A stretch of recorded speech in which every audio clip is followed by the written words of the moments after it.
southwest of Kyiv and destroyed critical infrastructure. Reports from the southern city of Mykolaiv said missile strikes there destroyed an entire apartment building.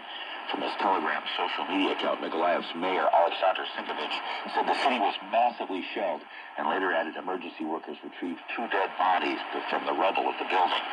Ukraine's armed forces general staff said in the past 24 hours, Russian missiles hit more than 40 settlements, while Ukraine's Air Force carried out 32 strikes on 25 Russian targets. Meanwhile, Russian officials Thursday were claiming Ukrainian forces have shelled a western region inside Russia, near the border with Ukraine. Associated Press correspondent Karen Shamas reports. Local authorities said Ukrainian attacks have damaged a residential building in the western Russian city of Belgorod. The governor of the Belgorod region also said an unexploded projectile landed on a school sports ground. Vyacheslav Gladkov said a nearby village was also shelled, but there were no injuries. Russia led the Speaker of Russia's lower house of parliament to threaten an even tougher response to what he calls Ukrainian terror attacks. I'm Karen Shamas.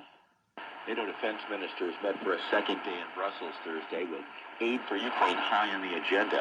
NATO allies led by the United States have sought an increase in Ukraine military aid with advanced weapons and munitions to allow the country to defend itself against Russian aerial attacks.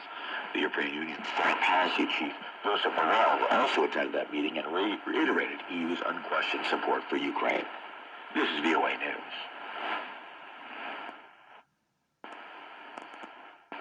The U.S. House Committee, January 6th committee, plans to unveil surprising details at its next public hearing, due to start within the hour, about the 2021 attack at the U.S. Capitol.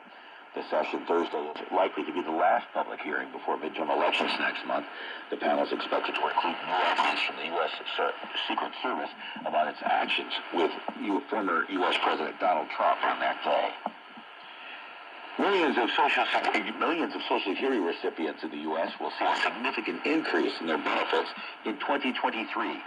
Associated Press correspondent Tim McGuire reports. Social Security recipients should see their largest cost of living increase in decades starting in January. Social Security cost of living adjustments, known as COLA, are based on one of the government's inflation measures, and next year's will be substantial. Based on current high inflation, the increase announced Thursday for some 65 million people could be as much as 9%, the biggest COLA boost in some 40 years. In the past 20-plus years, the annual increases averaged just over 2%.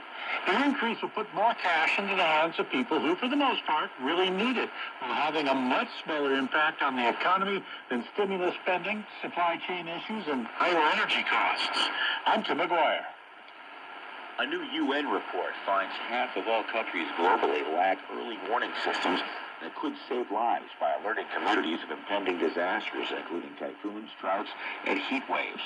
The joint report is being issued by the UN Office for Disaster Risk Reduction and the World Meteorological Organization. Among other issues, the report predicts 560 disasters will take place annually by the year 2030.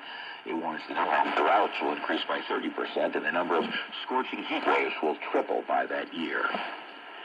Inflation in the United States accelerated in September with the cost of housing and other necessities intensifying pressure on U.S. households, wiping out pay gains that may have been received and ensuring that the Federal Reserve will keep raising interest rates aggressively to try to slow it.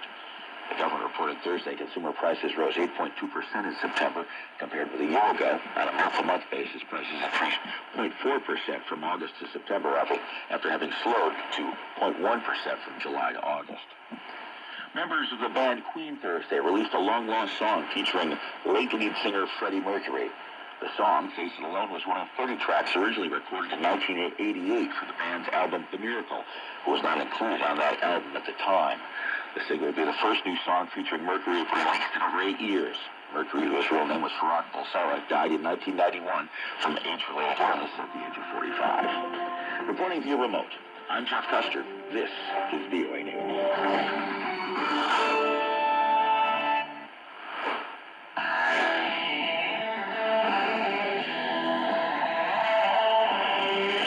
Tokyo to Tehran, Istanbul, to Indonesia, and all points in between. It's time for 60 minutes of the world's best music. This is Border Crossings with Larry London on VOA Global English Network. Hi again, this is Larry London, and I welcome you to Border Crossings. It's a Thursday, October the 13th, and away we go with another hour of requests and dedications. Coming up in this hour, we'll check out some music from Taylor Swift. We've got Coldplay. We'll be hearing from Bob Marley, Elton John's new one, and much more.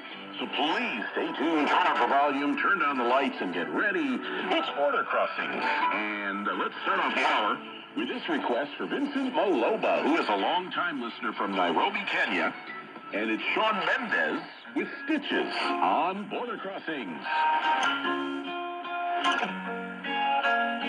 I thought that I'd been hurt before, but no one ever left me quite this sore.